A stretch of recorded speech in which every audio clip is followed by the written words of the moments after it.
तो आखिर क्या सचमुच भगवान श्री कृष्ण की द्वारका नगरी मिल चुकी है? क्या सचमुच वैज्ञानिकों ने ढूंढ ली है द्वारका नगरी? नमस्कार दोस्तों, हमारे YouTube चैनल में आप सभी का हार्दिक स्वागत है। आज हम आपको श्री कृष्ण की द्वारका नगरी के रहस्यों के बारे में बताने जा रहे हैं। भगवान श्री कृष्ण ने मथुरा वृंदावन को छोड़ने के बाद समुद्र तट पर द्वारका नगरी बसाई थी। जी हाँ दोस्तों, वही द्वारका नगरी जो आज गुजरात की शान है। कई खोज होने के बाद ये सामने आया कि समुद्र में समाई ये नगरी दरअसल वही नगरी है जो द्वापर युग में भगवान श्री कृष्ण ने बसाई थी, जो कौरवों की माता गांधारी और ऋषियों द्वारा दिए गए श्राप के कारण पूरी तहस नहस हो गई। अब आपके मन में ये सवाल उठ रहा होगा कि भगवान की बसाई नगरी को भला ऋषि क्यों श्राप देंगे? तो चलिए दोस्तों, जानते हैं इस बारे में पूरे विस्तार से। कहते हैं जब महाभारत के युद्ध में पांडवों की विजय हुई तब भगवान श्री कृष्ण ने युधिष्ठिर को राजगद्दी पर बिठाया और राज्य से जुड़े नियम कानून उन्हें समझाकर वे कौरवों की माता गांधारी से मिलने पहुंचे। कृष्ण के आने पर गांधारी फूट फूट कर रोने लगी और फिर क्रोधित होकर उन्होंने श्राप दिया कि जिस तरह तुमने मेरे कुल का विनाश किया है, तुम्हारे कुल का अंत भी इसी तरह होगा। तब श्री कृष्ण साक्षात भगवान थे। वो चाहते तो वो इस श्राप को निष्फल कर सकते थे, लेकिन उन्होंने मानव रूप में लिए अपने जन्म का मान रखा और गांधारी को प्रणाम करके वहां से चले गए। भगवान श्री कृष्ण के पुत्र सांब अपने मित्रों के साथ हंसी टटोली कर रहे थे और उस समय महर्षि विश्वामित्र और कणव ऋषि ने द्वारका में प्रवेश किया। जब सांब के नवयुवक मित्रों की दृष्टि उन ऋषियों पर पड़ी तो वे इन पुण्य आत्माओं का अपमान कर बैठे।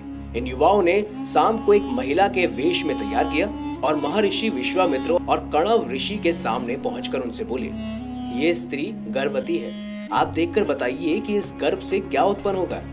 दोनों ही ऋषि युवकों के इस परिहास से अत्यंत क्रोधित हुए और उन्होंने इसके गर्भ से एक मूसल उत्पन्न होगा और इससे तुम जैसे दुष्ट, असभ्य और क्रूर लोग अपने समस्त कुल का नाश कर लेंगे। जब इस घटना का पता श्री कृष्ण को चला तो उन्होंने कहा कि ये ऋषियों की वाणी है, व्यर्थ नहीं जाएगी। और अगले ही दिन सांब ने एक मूसल उत्पन्न किया। इस मूसल को राजा उग्रसेन ने समुद्र में फेंकवा दिया और साथ ही श्री कृष्ण ने नगर में एक घोषणा कर दी कि अब कोई भी नगरवासी अपने घर में मदिरा नहीं बनाएगा, क्योंकि श्री कृष्ण नहीं चाहते थे कि उनके कुल के लोग और संबंधी मदिरा के नशे में कोई और अनुचित व्यवहार कर परिवार सहित एक दूसरे का नाश कर बैठे, क्योंकि ऋषियों की वाणी तो सच होनी ही थी। धार्मिक पुस्तकों के अनुसार महाभारत युद्ध के 36वें वर्ष में द्वारका नगरी में बहुत उपशगुन होने लगे थे।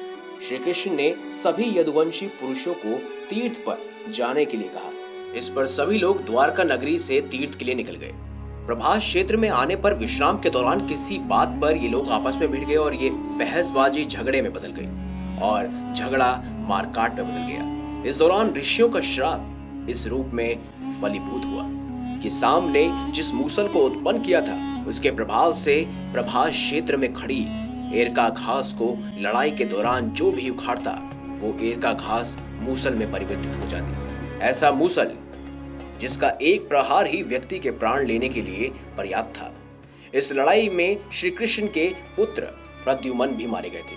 जैसे ही श्री कृष्ण को सूचना मिली वो प्रभास क्षेत्र पहुंचे। अपने पुत्र और परिजनों को मृत देखकर कृष्ण ने क्रोध में वहां खड़ी एरका घास उखाड़ ली और हाथ में आते ही उस घास ने मूसल का रूप ले लिया। लड़ाई में जो लोग बच रहे थे, जिन्होंने अपने परिजनों को मारा, श्री कृष्ण ने दारुका से कहा कि हस्तिनापुर जाकर अर्जुन को यहाँ ले आए।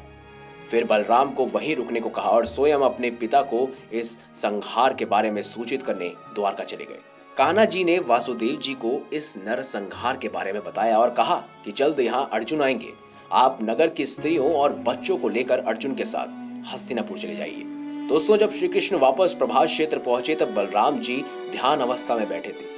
कान्हा के पहुंचते ही उनके शरीर से शेषनाग निकले और समुद्र में चले गए। तब श्री कृष्ण इधर उधर घूमते हुए अपने जीवन और गांधारी के शाप के बारे में विचार करने लगे और फिर एक पेड़ की छांव में बैठ गए। इसी समय जरा नाम का एक शिकारी का बाण उनके पैर में आकर लगा, जिसने दूर से उनके पैर के अंगूठे को हिरण का मुख समझकर बाण चला दिया था। जब वह शिकारी शिकार उठाने पहुंचा तो श्री कृष्ण को देखकर वह क्षमा याचना करने लगा। कान्हा जी ने उसे अभयदान देकर देह त्याग दिया। वहीं दोस्तों, अगर आप विज्ञान जांच की पुष्टि की बात कहेंगे तो हम आपको यही कहेंगे कि भगवान श्री कृष्ण की द्वारका नगरी आज भी मौजूद है और ये उसी समुद्र तल में है जो गुजरात में है। तो दोस्तों, अगर आपको हमारी ये खास जानकारी, ये वीडियो अच्छी लगी हो तो इस वीडियो को लाइक करें, हमारे चैनल को सब्सक्राइब करें और ज्यादा से ज्यादा शेयर अवश्य करें। आने वाली कुछ वीडियोस में हम जिक्र करेंगे द्वारका नगरी की, वो भी विस्तार से। मिलेंगे अगली बार एक नई खास वीडियो के साथ, तब तक के लिए बहुत बहुत धन्यवाद।